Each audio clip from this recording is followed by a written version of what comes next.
Joining us to discuss today's headlines is Deputy Liberal leader Ted O'Brien and Independent MP Allegra Spender. Good morning to you both. Ted, I mean, this news is so heartbreaking when you just think about their families, their colleagues and what they must be going through right now. One of those officers was only weeks away from retirement as well. It's horrific.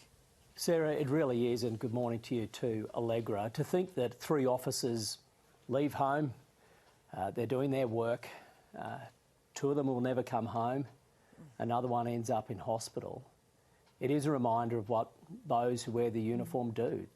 So we, the rest of us, can be safe, and they run towards danger. And to their families and friends, I think all of Australia is thinking of you. And to all the men and women who wear the uniform, thank you.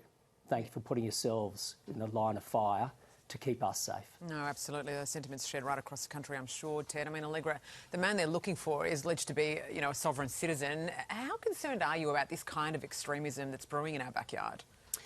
Look, first I just wanted to agree with what Ted said about the police and the extraordinary job that they've done and the heartbreak they're facing right now.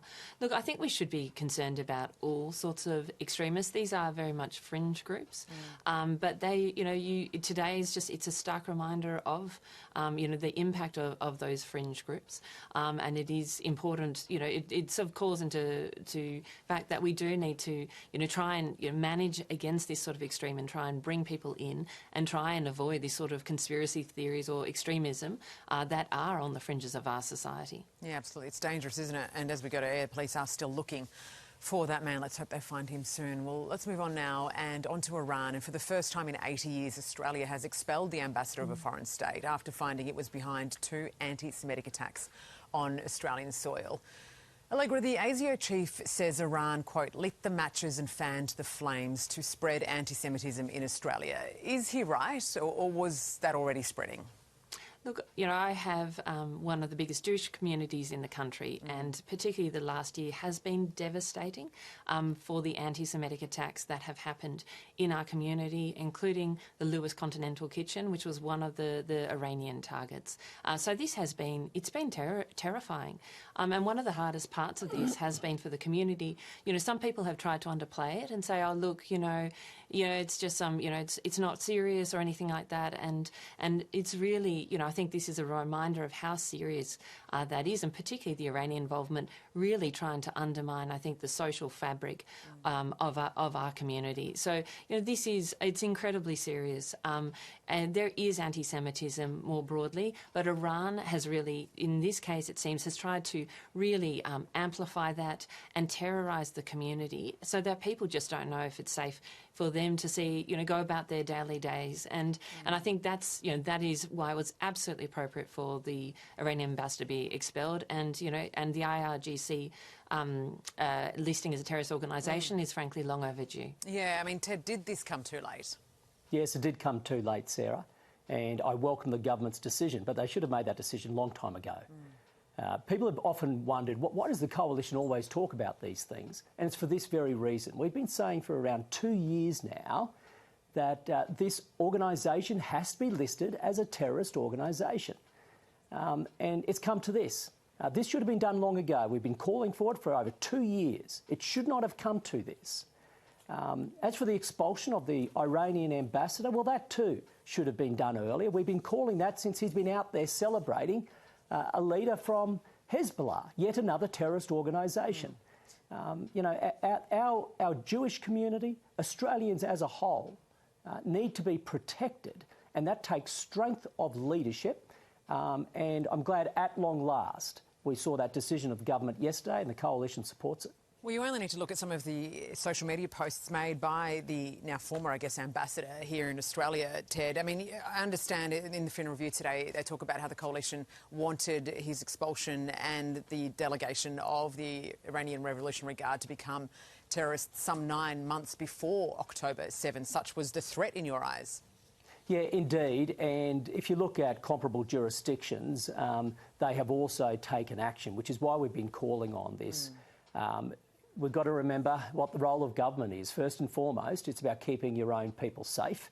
And that means we need to be proactive with a front foot, looking for any potential risks, backing in our intelligence agencies and ensuring that we take action. You cannot be complacent.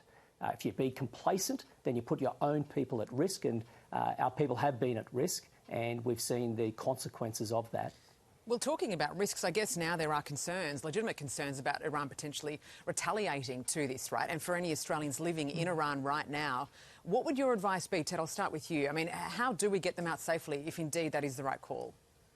Well, I have an enormous amount of faith in our own people, and the first thing everyone needs to do is keep their eye on advice on the various websites and the various DFAT advised groups, because they just need to follow the advice. Now is not the time for anybody who is in Iran, any Australian, to try to double guess the intelligence and advice that comes through from the Australian government, and I implore everybody to stay actively engaged and informed and act immediately as you can. Allegra, you mentioned before, obviously, you're in the electorate that was part of this, the reason the Iranian ambassador was expelled, right, because of the attack on that Jewish institution. The Prime Minister also warned that there may have been other attacks that were also encouraged by the Iranian state. How concerned are you, or how concerned are your Jewish constituents that this has been simmering and that this may now be entrenched? Look, I think these are exactly the concerns of my community. At the most, they really just want to be safe. They just literally want to take their kids to school. You know, there are armed guards outside of most Jewish schools, you know, and synagogues. This is of real concern. It's not the Australia that I think we all want to see, where just everybody, you know, gets along and can go about their daily work. So this is of enormous concern. I think that the community has expressed enormous gratitude to ASIO and the police and the work that they're doing here. And I'm meeting this morning with the security services to get further briefing, and I will be expecting further briefings as it's come, as will my community, because this is extremely serious and the security of our community is absolutely paramount. What are they calling for in terms of further ensuring their safety? Allegra, we are speaking to a Jewish leader later in the show, but just to get your take from those you've spoken to, what else would they like to see done?